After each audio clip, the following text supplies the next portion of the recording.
Welcome to Your Partner in Success Radio, a program that values the potential of knowledge, collaboration, and growth. The show is hosted by Denise Griffitts, who is known as an intensely curious nerd in stilettos. Each Wednesday, she is joined by co-host Ben Gay III, a renowned figure in the sales world. Ben is recognized for introducing The Closers, one of the most popular and powerful sales training materials ever produced. Having been mentored by Dr. Napoleon Hill himself, Ben has gained a wealth of knowledge in sales and life. Throughout the show, Denise and Ben delve into the world of sales, entrepreneurship, and success, exploring Ben's vast experience from guiding and mentoring countless professionals to achieve unparalleled success in their careers. Together, they offer unmatched guidance to listeners seeking success in their professional endeavors. Welcome, everybody, to another episode of the Closers Inner Circle podcast, hosted by Your Partner in Success Radio. Excuse me. I'm your host, Denise Griffitts, and together with my co-host, Ben Gay III, we are diving into the world of sales mastery with the gem from The Closers Part 2. Now, these books, 1 and 2, are widely known as the Sales Bibles. Last week, we covered Breaking the Sales Myth, Your Prospects Don't Want Your Product, and that was from page 85. Today, we delve into the art of communication in sales, again, inspired by insights from The Closers Part 2, but this time we're on page 137. Today, we're focusing on the importance of eloquent speech and writing in the sales industry. And believe me, they're two different things. We're going to talk about that this week and again next week when we follow up on that. But it's about mastering a comprehensive and effective vocabulary and adopting the kind of polished demeanor that ideally we would have learned from our upbringing. Our goal today is to guide sales professionals on how to elevate their communication skills, not just in what they say, but how they say it. And we're going to explore strategies for refining your linguistic prowess. I was so good. I got linguistic right, and then I missed prowess. I'm trying not to cough on everybody and reading at the same time. Apparently, I cannot multitask. But we want to ensure that your message is not only heard, but it resonates with your audience, thereby transforming your sales approach into an art form of persuasion and influence. So if you have the Closers books in your entrepreneurial library, open up the Closers Part 2 to page 137. I love this title, Watch Your Mouth. Good morning, Ben. It's Wednesday. Good morning. I'm proud of you. You've got through a big word and then screwed up a little short one.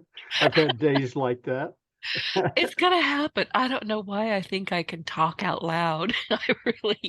It's something I probably shouldn't do as much of as I've been doing today. And I'm losing my voice a little bit. So if I can either say the word properly or cough, and I'm going to choose to just flub the words. So now,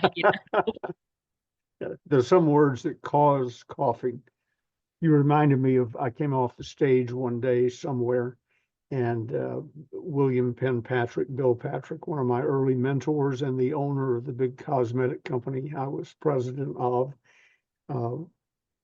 sort of signaled me to come over and talk to him. And he said, I don't know why you're so fond of the word, but if you insist on using it 5 times in every talk, it's oriented, not orientated. now it's stuck in my head. Thanks for that. I started to argue with him. Orientated sounds more logical to me, and sort of the way the word is spelled out and so on. But it turned out he was right. And I had another lady in about that same era come up to me, and she said, I'm just curious, you say frequently that if somebody makes a mistake, they were hoisted on their own petard. And I said, yeah, I got that from my mother. It's one of her favorite phrases. She said, do you know what a petard is? And I thought it was a lance. I pictured a guy, galloping along on a horse with a lance. That was a petard. And somehow he dropped the lance, got his uniform hooked on it, and raised up on it.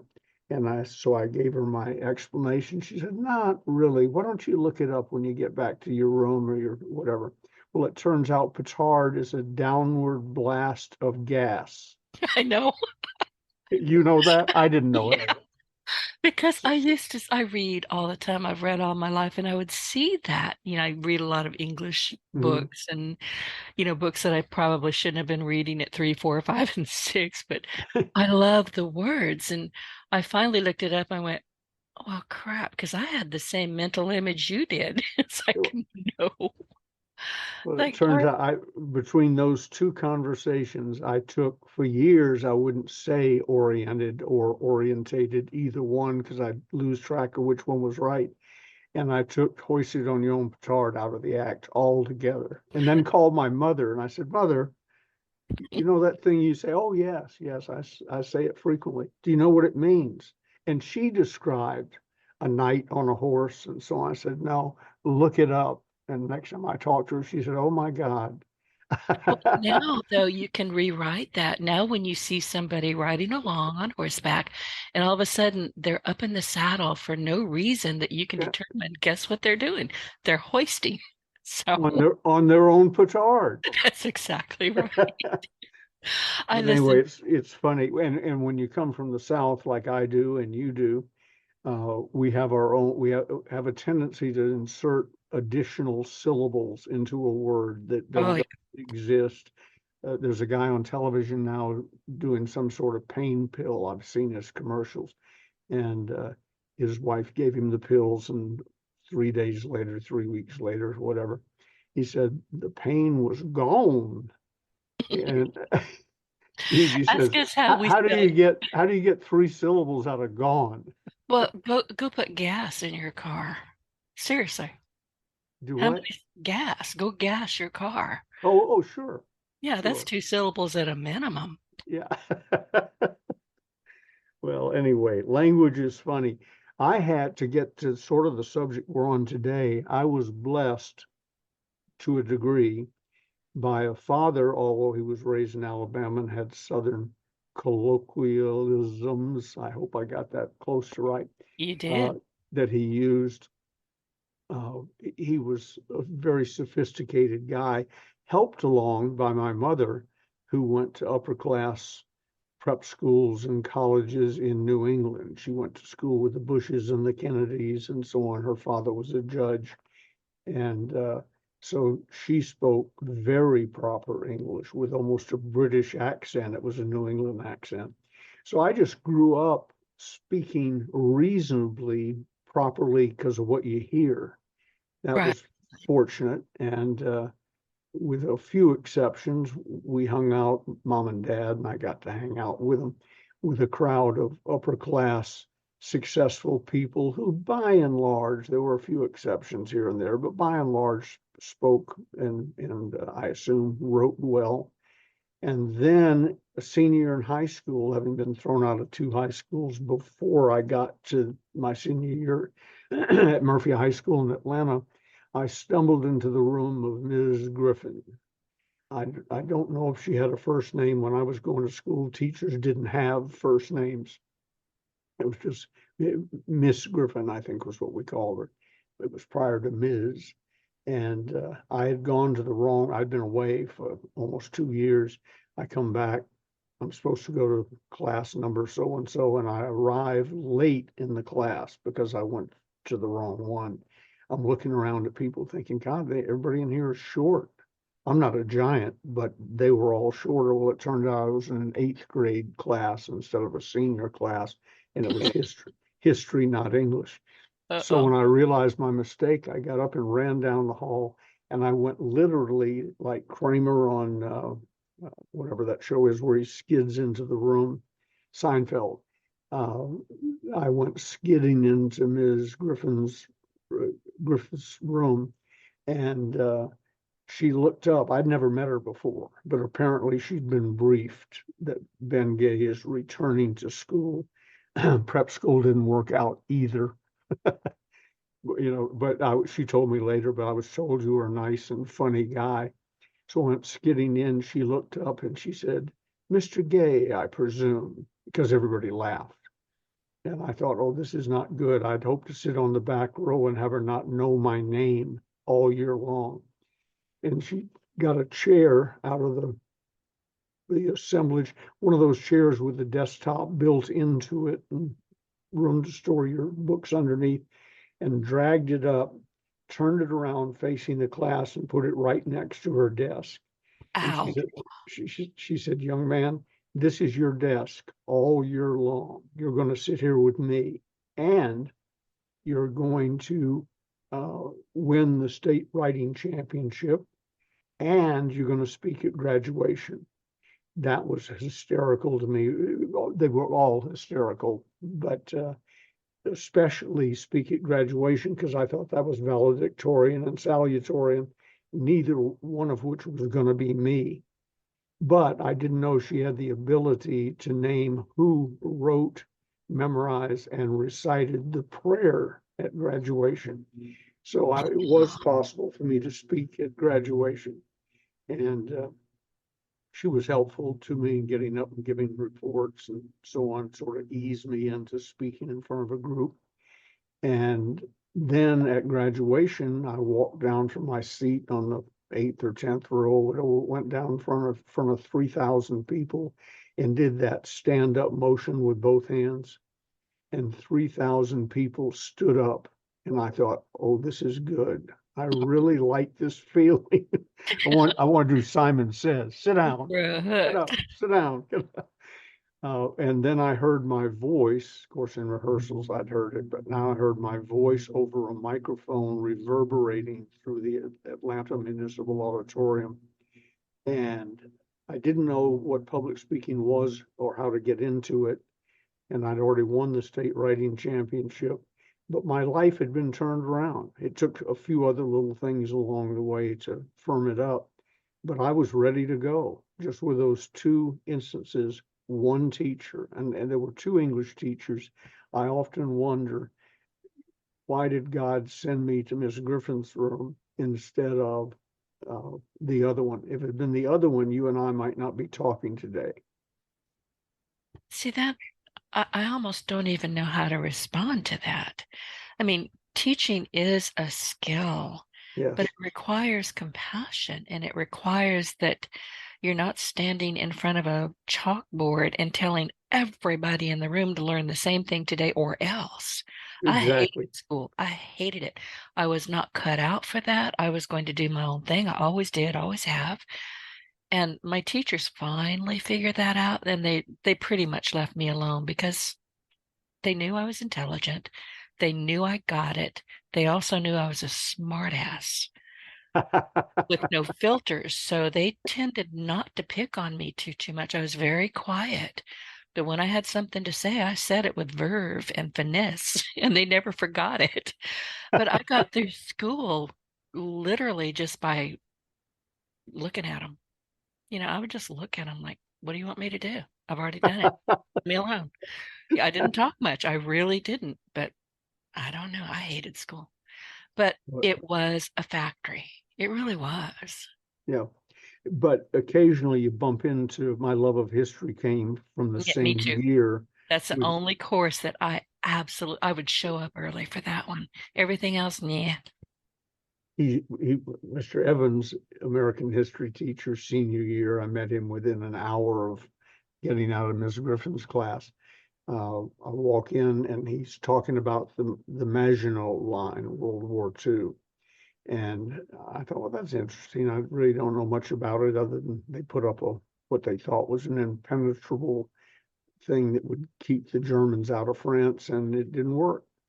And he was saying, as I sat down, I don't care that you know the date it was built or the date it failed. That's not the issue. The issue is, why did they build it and what was their mistake?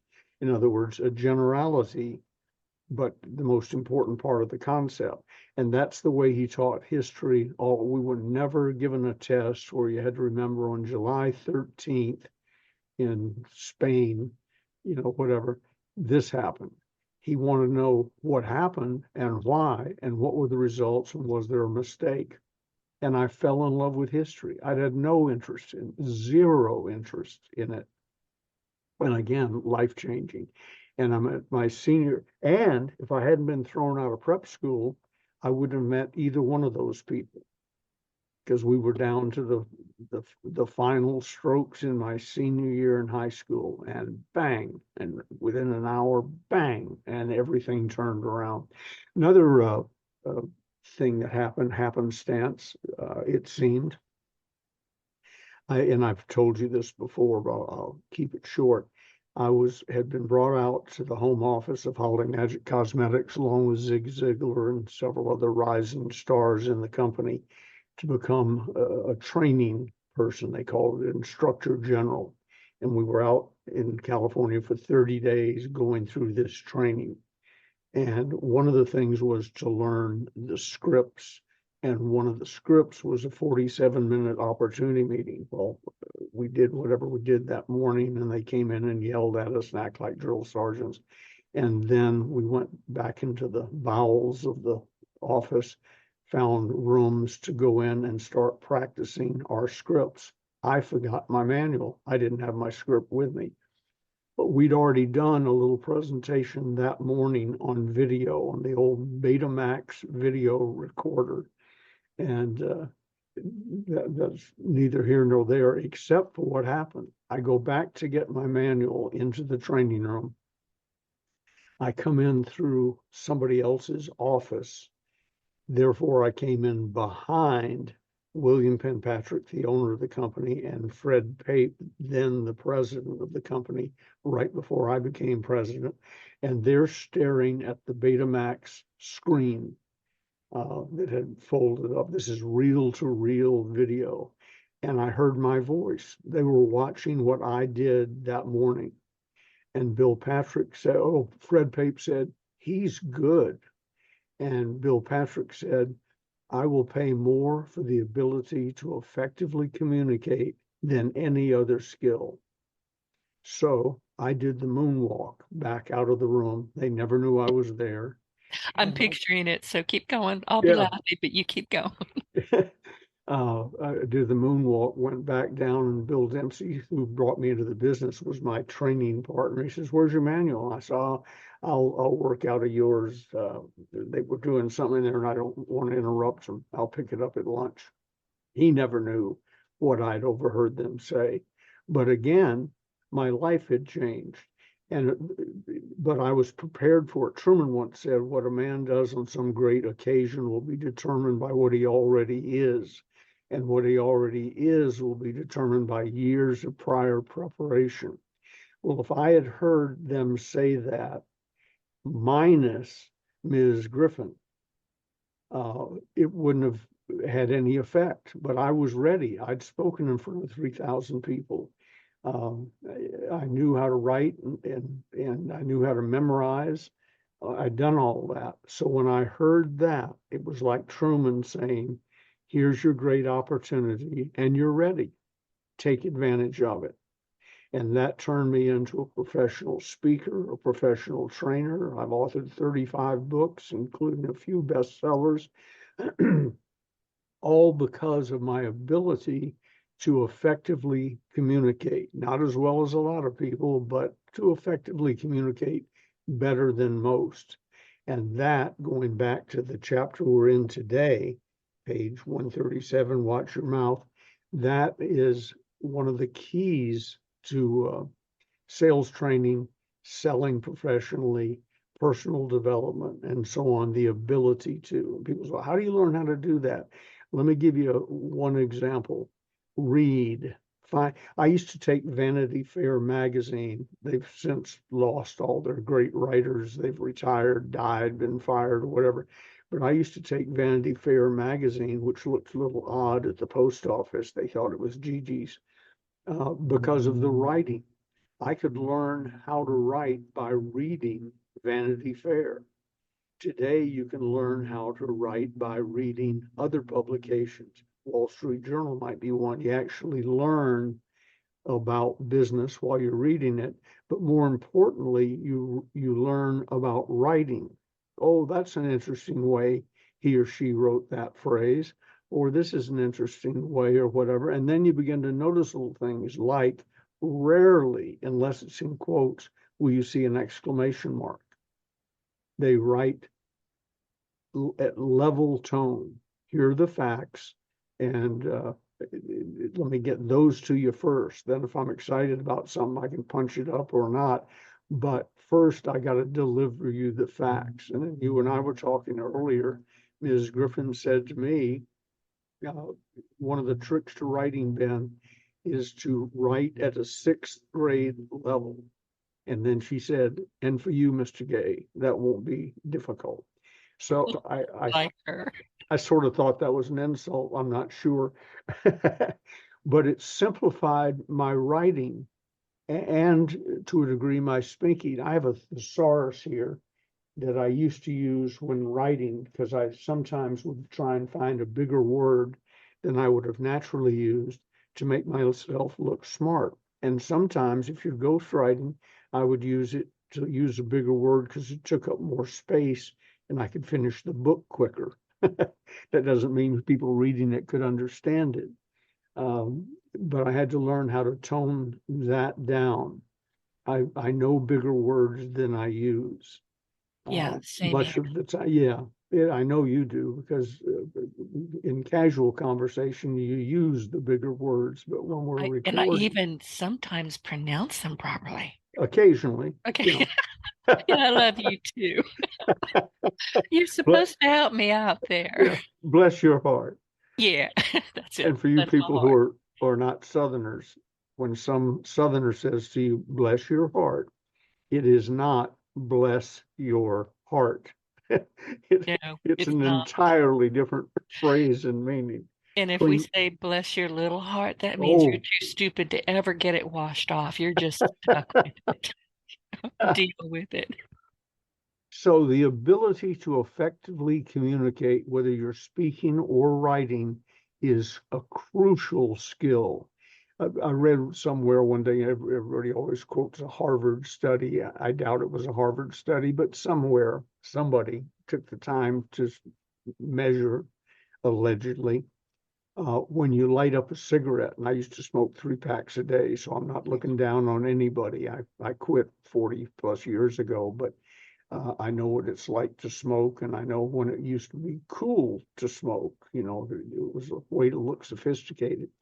Now, if you light up a cigarette, I've read that your IQ, the assumption of your IQ drops.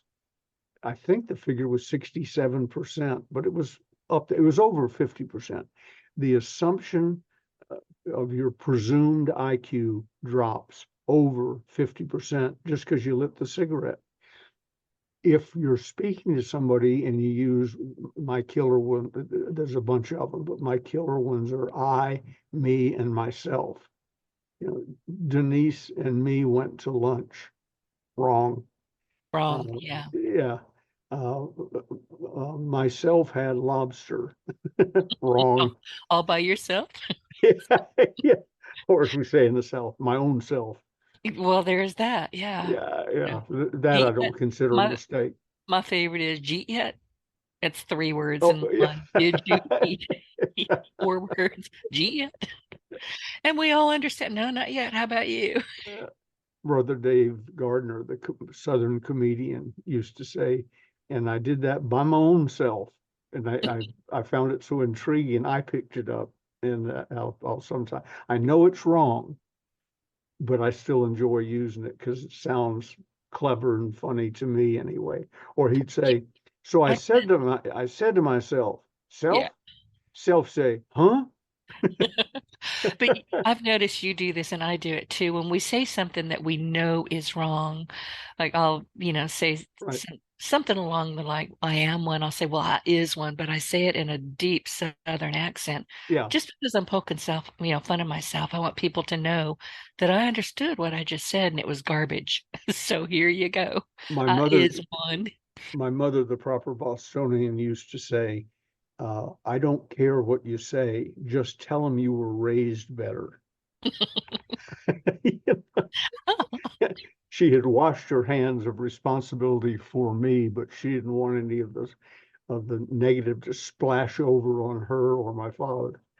So just tell them you were raised better. Well, that covers a lot of ills. But we're talking about speech patterns. We all have them. I'll hear myself every once in a while.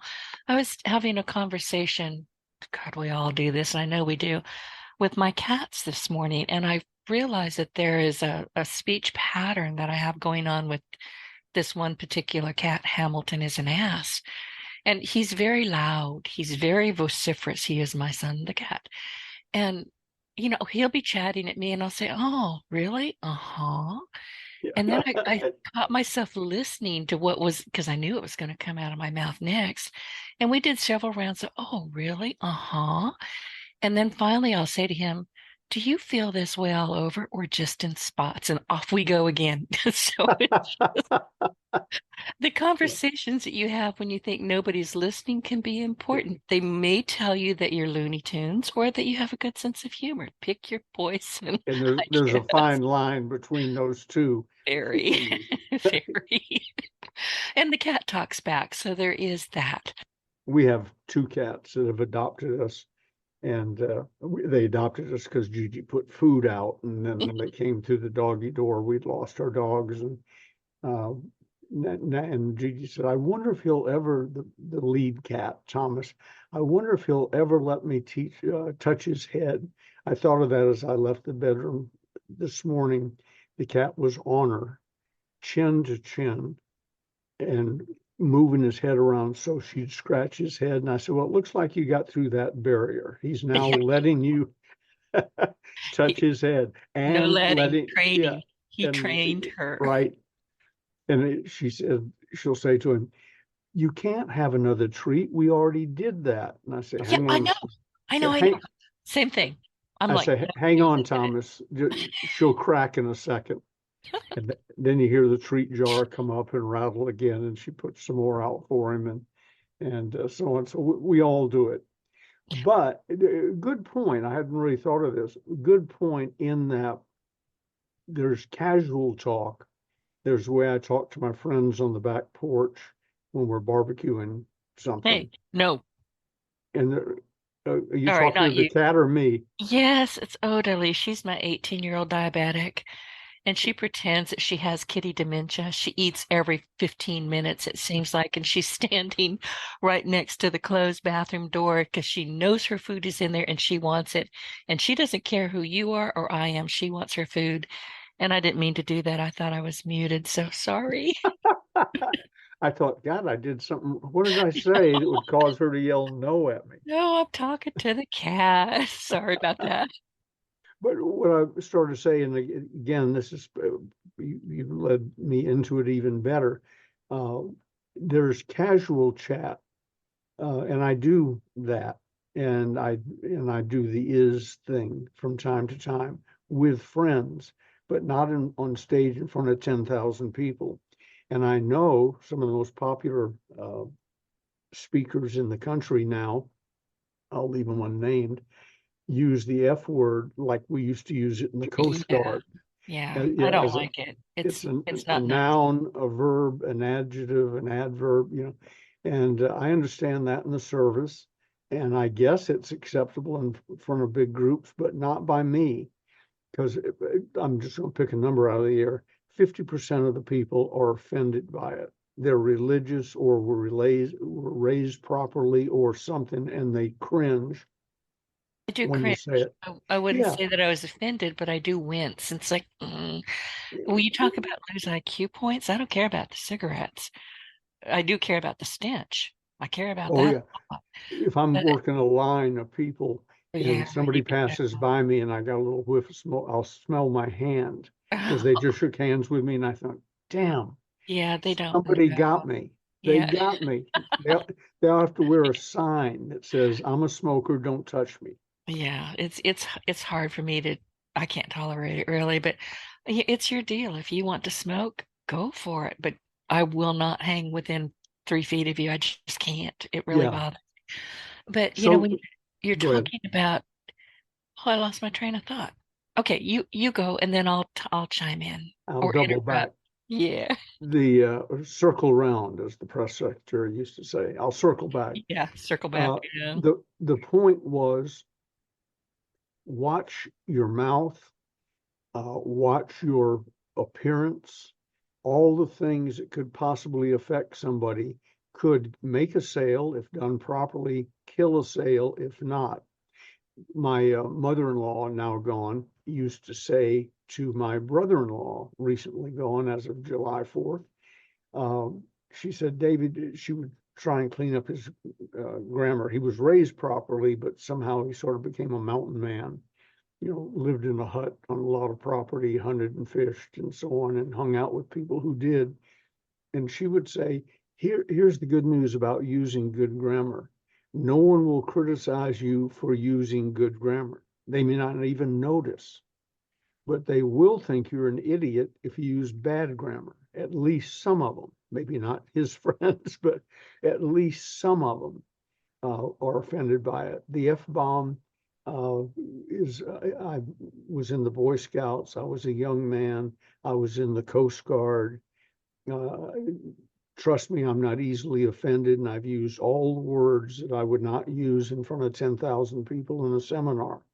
Difference is, standing around with a bunch of people on the back deck, I can probably get away with it by our rules. I don't do business with friends.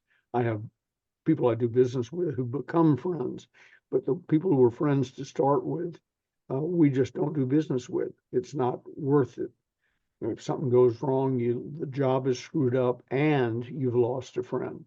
So with those people, I'll let down my hair a little bit if it's appropriate. There are some jokes that aren't funny unless you use the effective word at the right time. They don't fly without it. I got that.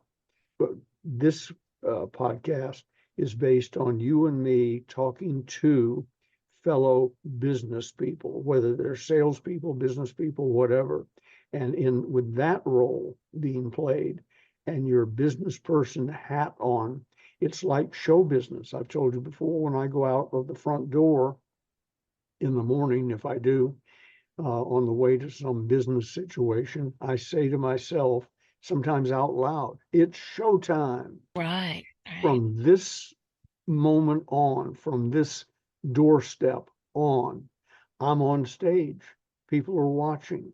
People are forming their opinions. And I become a cleaned up version of Ben Gay. Not phony. It's just there's two ways you can act. You can be on a camping trip with a bunch of guys you've known since high school. That might bring on a different side of you. And you can be with a group of investment bankers sitting around a boardroom table. Those are two different roles. Not significantly different in my case now.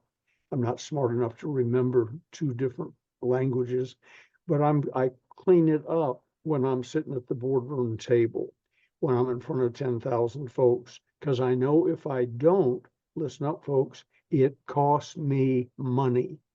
If they think I'm stupid, unethical, a cusser, poorly dressed, whatever, it costs me money. So why would I do that? Especially after you've gone all that trouble to get in a position to make money. So clean up your grammar, learn how to communicate effectively, both in writing. I know you get them all the time because of your other business on the computer and websites and podcasts and all.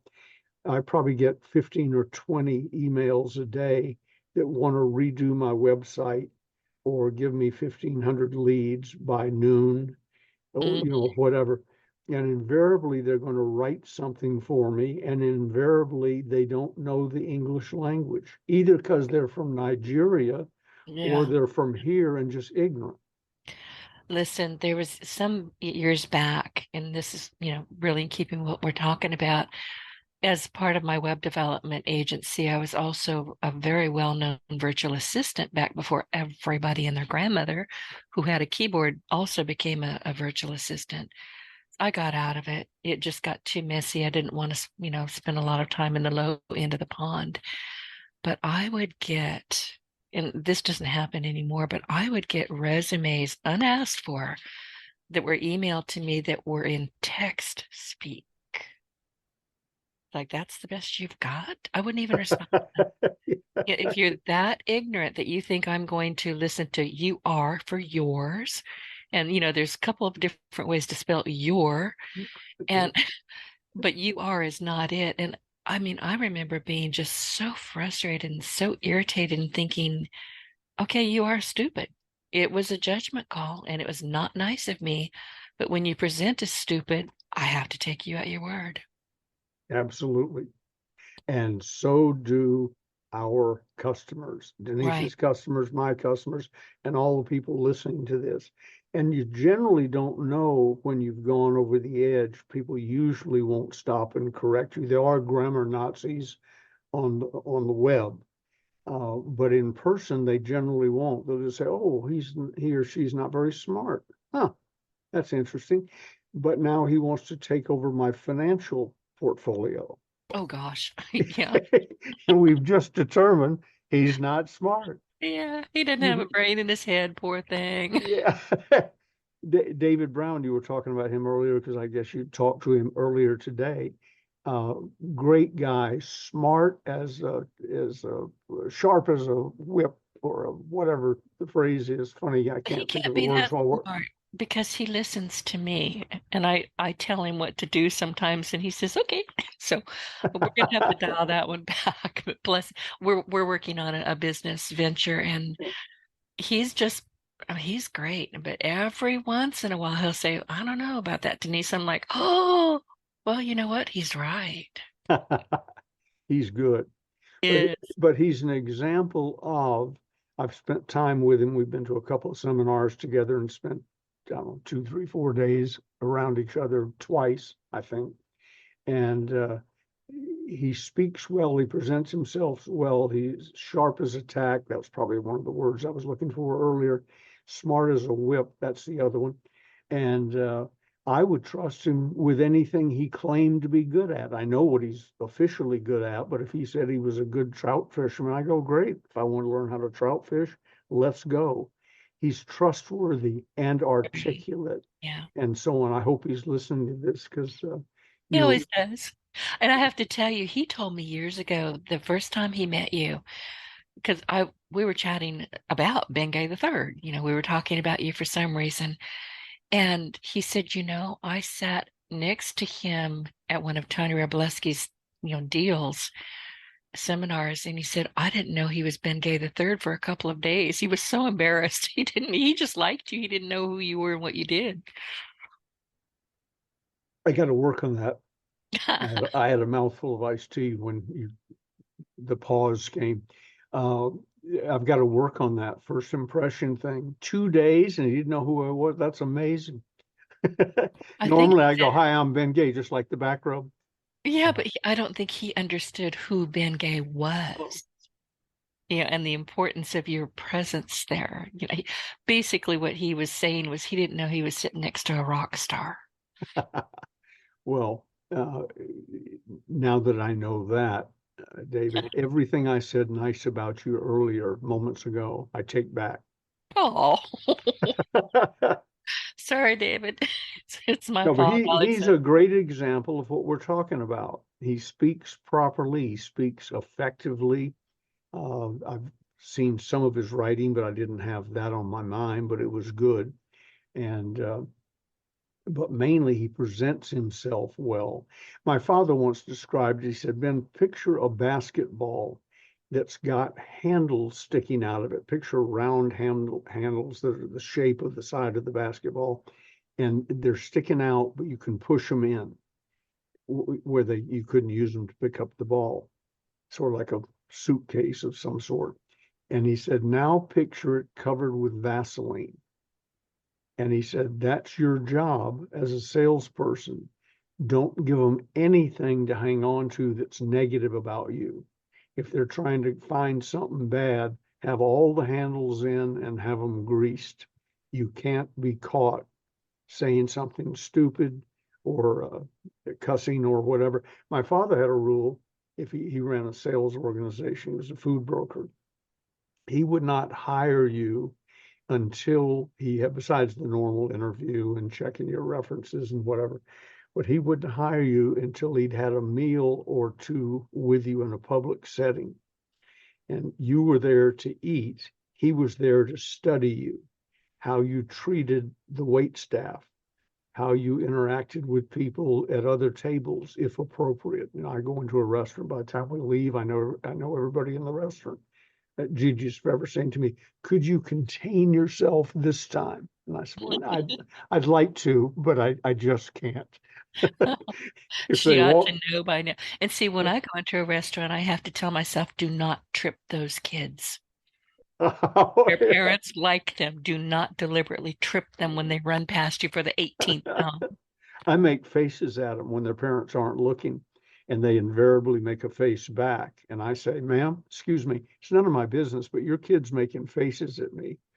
And, and if the kids don't say it, Gigi says, "He started it." Started it.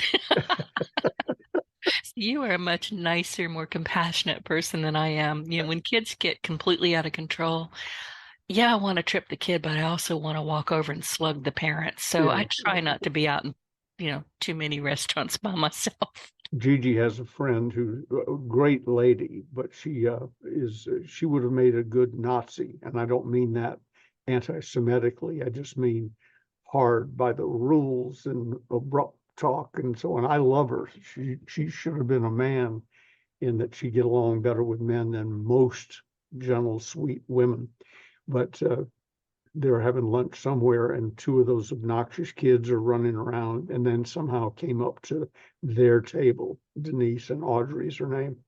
And Audrey turned to the to the kids and said, Gigi said, with a stare that would have melted a block of ice, turned to them and said, "Go be cute over there." I've done stuff like that. I was at a funeral party one time. I don't know what you call it. It's the whole thing after the funeral, and I had to be there. It was a relative of sorts, and I didn't want to be there. I'm claustrophobic, and I didn't like the person who died all that much. Anyway, lots of reasons for me not to be there. And these kids were just raising all kinds of ruckus, and the mom would say, "Go outside." Okay, mom, that was effective. And somebody else would say, "Please go outside." And I stood up and I looked at him. I said, "Go outside now." Not another word was said. They all went outside and they stayed outside. Apparently, I scared them. Yeah, well, that They weren't was my kids, but I'd had enough. It was either that or slug somebody. Jesus said it was hard to be a prophet in your own hometown, and that's what the mother had encountered. They've dealt with her their whole lives, and they've learned that orders disobeyed have no consequences. Right, And right. with you, they weren't sure. Oh, they were sure. They- when I get really ticked off, I get very quiet and I get very cool mannered. I scare the bejeebers out of myself every once in a while. So, they went out and they stayed out. And this one lady looked at me, she goes, "You're scary." And I said, "I know." She said, "I like that." I said, "Me too." We have a doorman. First of all, a friend of Gigi's came by. Her name is Marilyn. For some reason, I don't know, to drop off something. And she sent one of her grandchildren up the door to do it. He was about 5, I think. And she watched him get up to the front door, look down, drop whatever it was he was supposed to deliver, and run back to the car. And she said, "What's wrong?" She said, "They're scary." And she said, "What?" And he says, "Well, the doormat says, 'Go away, come back with wine.'" And I guess he only got to go Go away. away. He probably wasn't old enough to read the whole sentence and Yeah, comprehend. yeah. Hey, it worked. It really worked. So we're having way too much fun here. So I wanted to ask you, what strategies, do you have any strategies that can improve communication skills beyond one's lack of upbringing or upbringing that, their mom says, "You're on your own, dude." I did my best. Yes. And I've even used it myself, although I teach this stuff for a living. I sent all of our kids, well, the 3 that I actually raised, our 4th one was adopted when he was 19, so that was behind us. But I sent them to Dale Carnegie and encouraged them to join Toastmasters, the local Toastmasters. I'm not a huge fan of Toastmasters, but because it's like an Arthur Murray dance student. They all wind up dancing exactly the same. I can tell somebody who's won the regional championship in Toastmasters from 50 feet away because they all have the same gesture and so on. But here's what it does do for you. It gets you used to standing in front of people, talking, communicating, and your pride will try and get you to be more effective. Dale Carnegie is great. They did, and again, people say, you sent your sons to Dale Carnegie when you teach public speaking and so on. I said, yeah, because they won't listen to me. They'll nod and so on, but that's dad talking, and what does dad know? It's the same reason I haven't sat down with them and gone through financial planning. I send them to my financial planner who's done our work for, I don't know, since 1967 is when I first met him. P. Michael Hunt, one of the greatest people I ever met, especially if you combine it with financing. He's forgotten more about financing than most people ever learn. So since they won't listen to me, I can see their eyes rolling when I begin to talk about get a certified fee-based financial planner, blah, blah, blah. But they will listen to P. Michael Hunt and have done well as a result. They did listen to the Dale Carnegie instructor, and I'm ashamed to say I never met him, her, or them, but it was down in Sacramento in both cases. I sent them down the hill about 20 miles to Dale Carnegie, who are dead serious. Toastmasters is sort of like the blind leading the blind, but it gives you exposure. Dale Carnegie has a neat package. Point A takes you to point Z, and so on. So that's what I would recommend. And then some basic instruction. Zig Ziglar told me when he wound up working for me because I beat him in the contest and became president of the company, but he was 18 years older than I was. And when we first started working together at noon, September 15th, 1965 in Atlanta, made sort of an impact on me. He was 18 years older and more experienced. He hadn't had a big hit yet, but he'd done okay. And he was selling pots and pans in Columbia, South Carolina. But so I saw him speak and I thought, oh, that's good. That's not just me wandering to the front of the room and letting my mind go out my mouth. This is a plan. He knows what he's doing. So I asked him one day, I said, Zig, would you mind if I'll make it worth your while. Would you mind if I went to some of the talks you give to groups other than when you're on script here with Holiday Magic Cosmetics? Because he was also doing outside speaking. And he said, no, not at all. And I said, what could I do for you? And he said, well, I'll tell you what you could do. You may remember that pump he used to have, a water pump, like would come off of a farm. And it was one of his talks. Fleas, biscuits, and pump handles made 3 different points about conditioning and persistence and so on. I said, you know that pump? I said, yeah, I've seen it every time you've talked. And he said, well, why don't you come to any meeting you come to where you carry the pump and set it up on the stage? I will save you a front row seat and we'll have lunch or dinner or whatever together. I said, deal. So I carried that pump into probably 50 places. And I learned watching him communicate effectively. But I learned probably even more having lunch and dinner with him. And one of the tips he gave me, I said, how do you get good at speaking? He said, do it. Get up in front of the room and do it. You'll embarrass yourself enough that you'll change those things that embarrass you. He said, you're not going to go to the front of the room 100 times and do something stupid. So, Well, yeah, one would hope. beg your pardon? One would hope. Yeah, one would hope. Well, I've seen some that do, but by and large, you sort of self-correct out of self-preservation, if nothing else.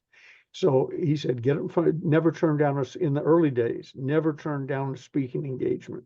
Get up in front of people, practice. And then before long, within months, he was telling people, see Ben Gay, how good he is. He would work a traffic accident because I had gotten to the point of 2 or more people were gathered together. Hi, I'm Ben Gay, and blah, blah, blah. And I, I go, right into one of my talks or something I thought they might find of interest.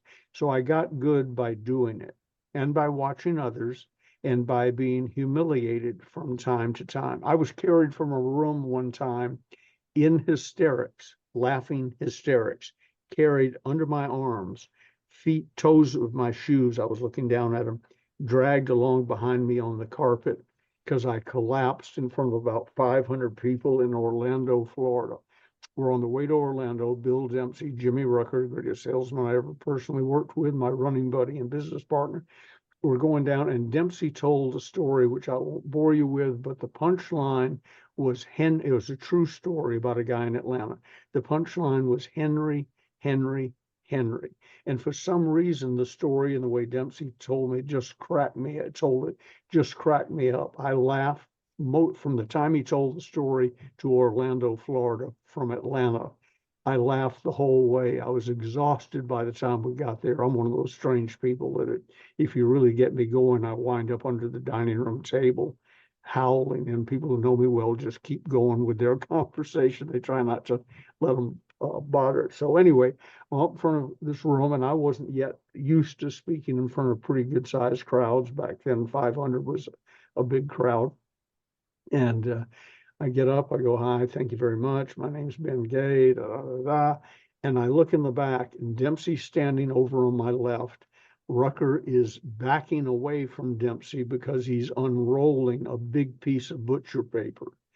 I don't know where they got the butcher paper in a hotel in the middle of the night, or 6 or 7 o'clock, and I don't know where they got the marker pens. But written on the butcher paper in 2-foot high letters was Henry, Henry, Henry.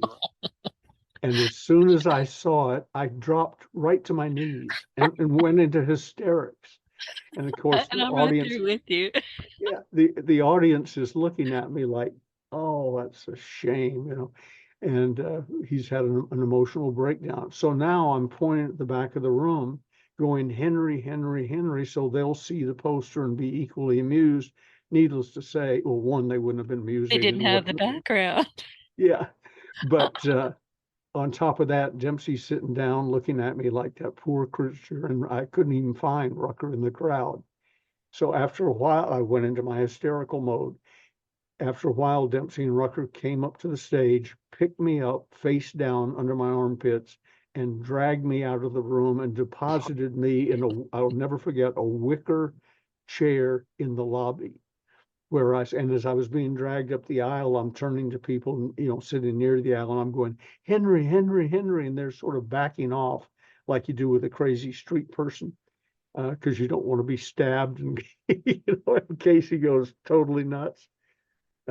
So you have a few of those experiences, probably not to that extreme, but at the Hollywood Palladium, I knelt down to get something out of my briefcase, but I was on stage, and apparently my mohair suit had been ironed one too many times, or pressed one too many times, because it split, started at each knee, split from the cuff of the pants up to my underwear on both legs.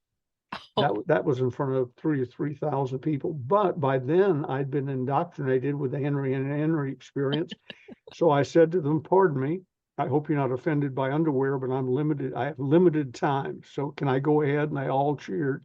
And I gave the rest of the talk with my frontal part, not literally in the crotch area, but the frontal part of my legs exposed in the Hollywood Palladium.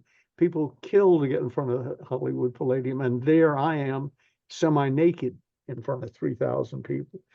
But it inoculates you. After you have a few bad experiences, whether it's a sales presentation or a speech or what have you, it's like getting a chickenpox vaccine.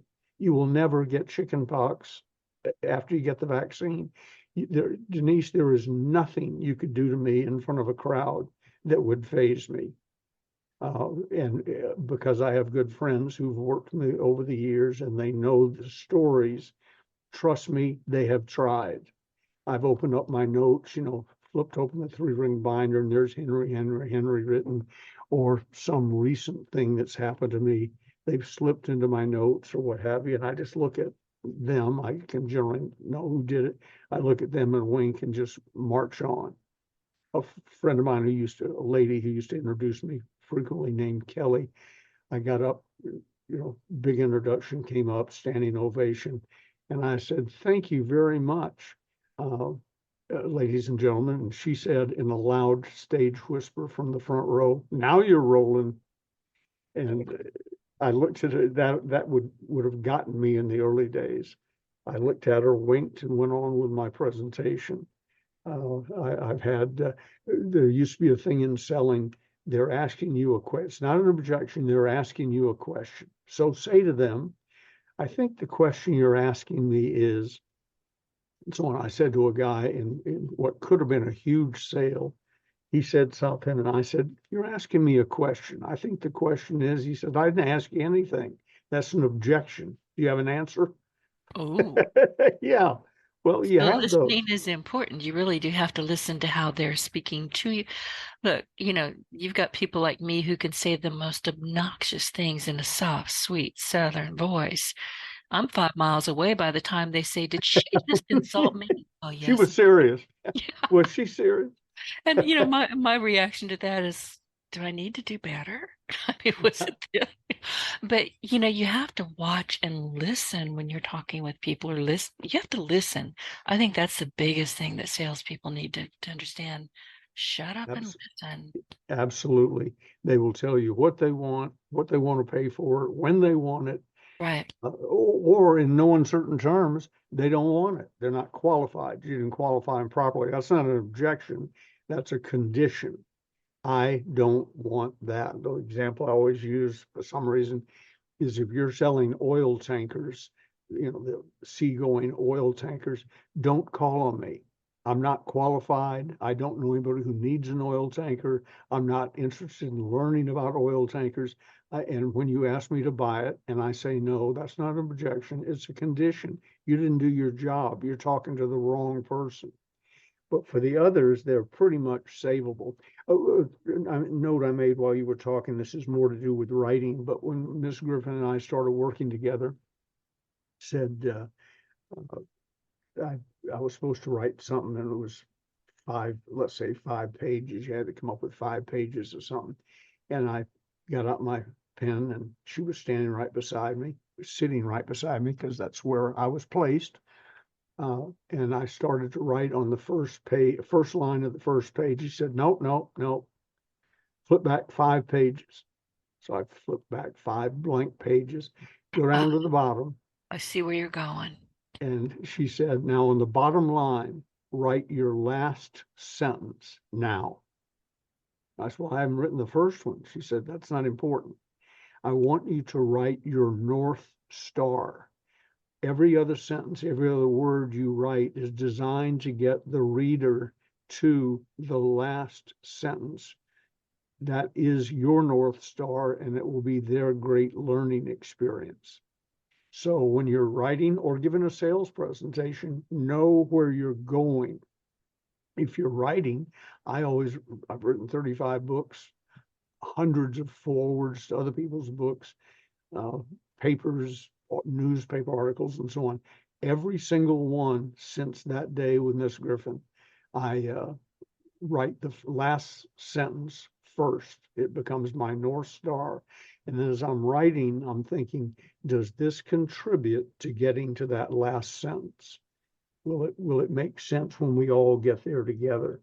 And it works unbelievably well. Well, it would have to, because you're no longer writing something and hoping that you can draw a conclusion somewhere down the line. You've Yeah. already got the conclusion. Now you need to step back and say, okay, here's the key steps that I need to share. This is, where whatever it is that I'm writing can be transformed into an art form of persuasion. I mean, I see what you're doing there.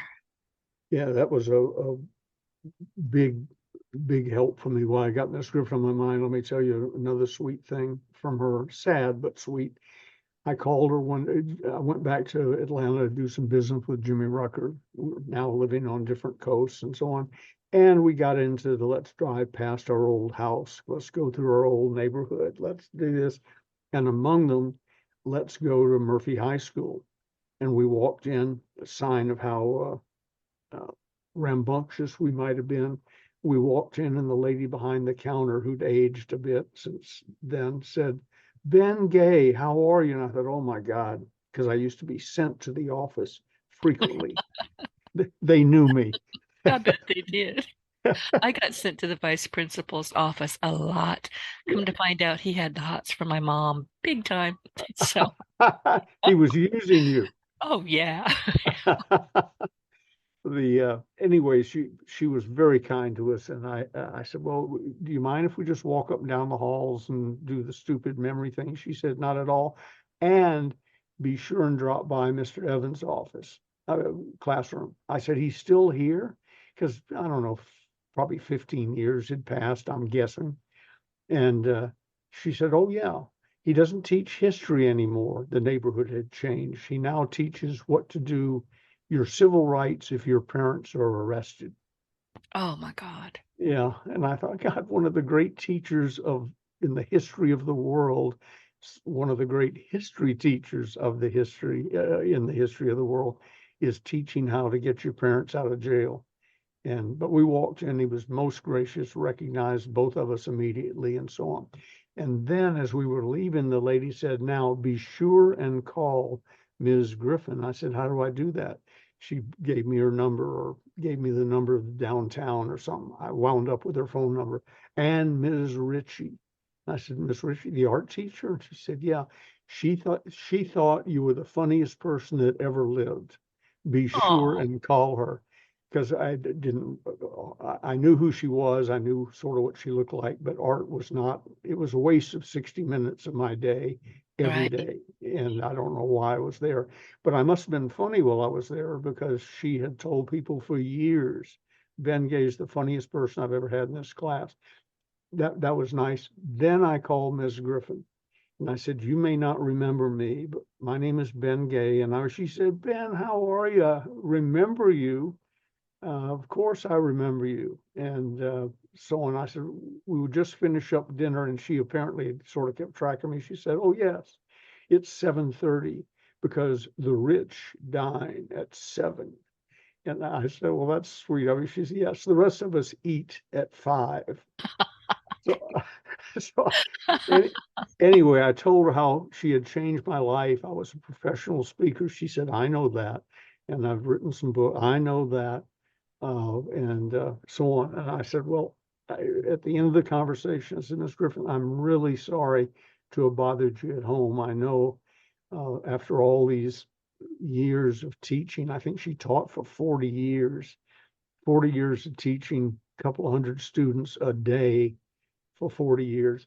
You must get these calls all the time. And she reiterated what I just said to you. She said, Ben, I taught for 40 years. I taught thousands of people. You're the first person who has ever called. That's just I, sad. I almost started crying. In fact, I'm choking Yeah, up right now telling me you the too. story. And I'm Uh, thinking while you're talking about her, there I read a book when I was a kid. I mean, I read everything.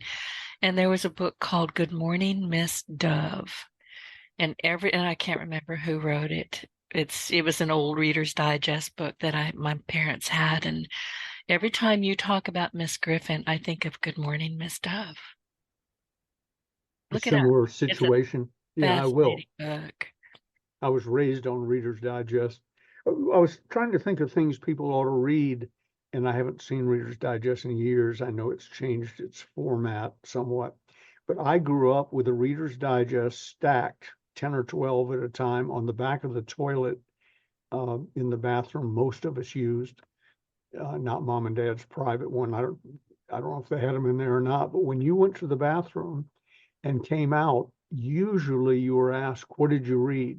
Because the Reader's Digest chapters were short. They were one bathroom trip long. The Closers Part 2, I think you and I have talked about it, is filled with shorter chapters than Right. a lot. That's Reader's Digest training. If you want to start reading to learn how to communicate more effectively and how to write more effectively, Reader's Digest might be a great place to learn. Oh, and another one for effective punchy writing. And I'm almost embarrassed to say this, and I would suggest you send somebody else in to buy it for you at the grocery store. The National Enquirer is a great way to learn how to write effectively. You may not like them, you may not like what they write about. I remember one time standing in a grocery line, and it turned out in their headline, Dolly Parton was a space alien. Well, Well, I didn't know that. aren't we all descended from aliens? I think I am. I'm convinced I'm half alien, half Indian. I know I am. I mean, it just makes sense. But I A little guarantee bit you, Irish, a little bit Scottish. I'm a mutt, but yeah, there's alien in there, no doubt. well, I guarantee you, you'd learn a lot about writing. And I would have if I bought that edition and Oh, read how they made it semi-believable that Dolly Parton was a space alien. persuasion. Yeah, the art of persuasion. So that's the end of my friendly tips, and I suspect you haven't pulled me up short, but I think we're getting short on time. We are. We've got just a couple of minutes. So before I let you go, tell people about your mentorship. Tell people especially where to find these books, because we talk, I'm always, when I introduce this each week, I said, we're working in the closers part 2. Here's the pages. Listen, y'all, if you do not have these books as part of your entrepreneurial library, get them. And if you don't have an entrepreneurial library, why not? Yeah, shame on you. Yeah, that's Yeah, exactly right. So yeah. where can people find the books? The books they can find, the best place to go for the best pricing. Somebody said, well, I can get them used for less than that. I say, I have at it. But in the days of COVID, I've sort of gotten out of buying used books. And he said, ooh, I hadn't thought of that. What's that website again? So anyway, go to stores, stores dot ebay dot com, com, / all one word, Ronzoni Books, RONZONEBOOKS, Ronzoni Books. Lower pricing, free shipping, which I don't offer, but they bring them to me after you buy them, and I sign them and date them just as if we'd sold them to you directly. And they still come with the unconditional lifetime, no questions asked, money back guarantee. As for mentoring, just shoot me an email. My email is BFG3, stands for Benjamin Franklin Gay the third, BFG, the numeral 3, at directcon, DIRECTCON, as in November, .net. And just mention that you want to know about mentoring, no cost, no obligation. I won't talk to you. You're not going to be trapped in a sales call, but I will send you via email some information about the mentoring program. And we're about to have a couple of slots. You couldn't join today if you wanted to, but soon I think you will be. I have reason to believe. So get in line. And now you tell them what you're up to, Denise, with your new projects. We're running out of time, I'm afraid, but I'm easy to find on social media. And thank you, Ben, but you can find me all over the internet. You can't throw a stick, at Denise Griffitts or Ben Gay the Third or your partner in Success Radio without hitting one or all of us. So we can talk about that next week. What I wanted to do next week, Ben, is let's follow up, and I may have mentioned this already, but let's follow up with the importance of speaking and writing in sales and the differences, because writing and speaking in sales, they really do serve the same fundamental purpose, which is to persuade and convert prospects into customers, but they do so in very distinctive ways, and you're leveraging different skills and strategies. So we're going to dive into that. So everybody go find us on Your Partner in Success Radio. We will be here. That one's Hamilton is an ass. Sorry about that. We will be here every Wednesday. He has his own hashtag and he gets Christmas cards. Just look for us, and we look forward to speaking with you every week. Oh, and before I let everybody go, if you have questions for us, whether it's about success at any level, really, whether it's about podcasting, whether it's about sales, look for us. Send us messages. I'm going to smack him. He's that kid that's running across the 18th time. He's about to get clobbered. But Just go look for us, ask us questions. We will answer them on this podcast. So thank you, everybody. Ben, I will talk with you next week. All right, Denise. Thank you. Have a wonderful week. You too. Bye.